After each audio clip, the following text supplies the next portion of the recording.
બકડો અને સિંહ એક જંગલમાં એક બુદ્ધિશાળી બકડો રહેતો હતો. એક દિવસ તે ચારો ખાઈને કોરે જઈ રહ્યો હતો ત્યારે એક ભૂખ્યો સિંહ તેના સામે આવ્યો અને ગુર્જરીને બોલ્યો, "હવે તું મારું શિકાર છે." બકલાએ થોડીક ચતુરાઈથી વિચાર્યું અને કહ્યું, "મહારાજ, હું પહેલેથી જ બીજા સિંહ માટે વચન આપેલું છે.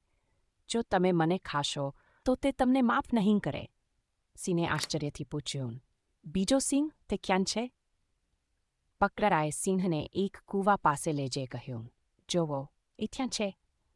સિંહે કૂવામાં જોયું તો તેને પોતાનું જ પ્રતિબિંબ દેખાયું. ગુસ્સે ભરાઈ તે બીજી સિંહ માનીને કૂદ્યો અને ડૂબી ગયો.